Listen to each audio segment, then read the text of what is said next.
So, they're back. The craven and hysterical Liz Truss haters who want to degrade a highly intelligent and successful woman as insane because they disagree with her policy prescription for how to save our economy.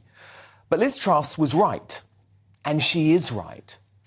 Did she deliver a growth agenda perfectly? No. And I said that at the time. But is it a categorical fact that the left-wing economic establishment and political blob conspired with Tory party wets and the MSM to frustrate her brave and bold agenda, then force her out in record time? Absolutely. And I'm delighted she's broken her public silence to say just that. Truss was deposed by dark forces. She knows it. And over the coming months, she's not going to be afraid to reveal far more. Those dark forces are globalist and anti-democratic, allowing civil servants to stop an elected government from pursuing their agenda while tying the UK to a world order that just isn't working. System resistance, she called it in an interview tonight with The Spectator. There are forces within the government itself and the wider institutional structure that have a given point of view.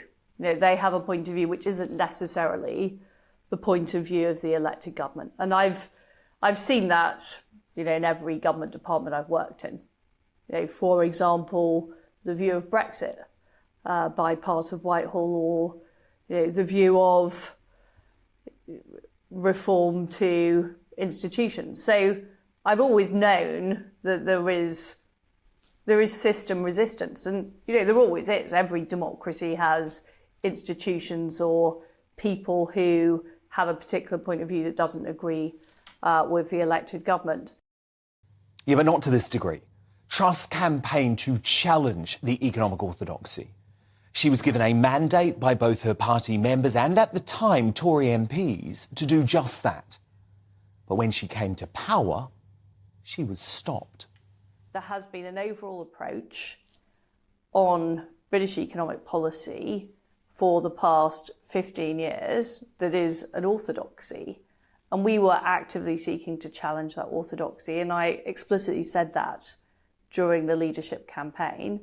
And I think one of the things I didn't realise is just how strong the orthodoxy was and how embedded around the system it was.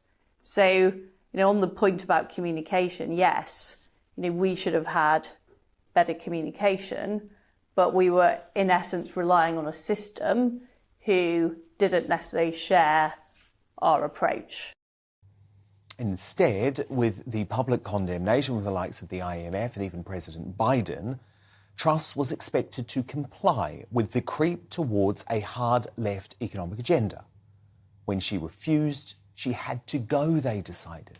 We were in essence relying on a system who didn't necessarily share our approach. It reflects a drift right across the free world towards what are essentially more socially democratic policies. You know, higher taxes, higher spending, bigger government, relatively low interest rates and cheap money. It's no doubt that those of us on the side of politics who believe in smaller government, free markets, have not been winning the argument.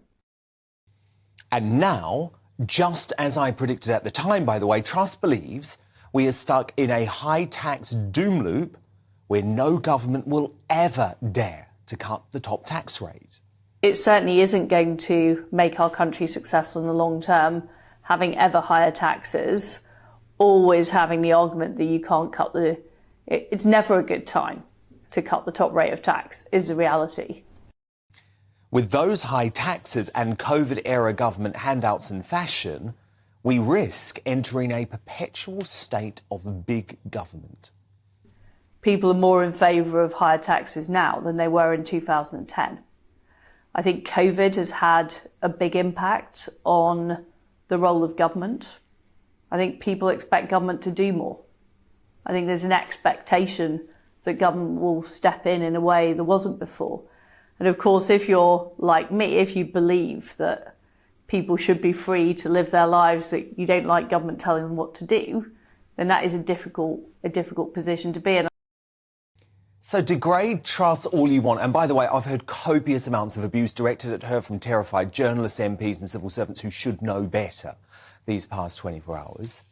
But she is going to remain a constant reminder to High Tax Hunt and the current Conservative administration that there's nothing conservative about their current policy platform. And that must change before the next election.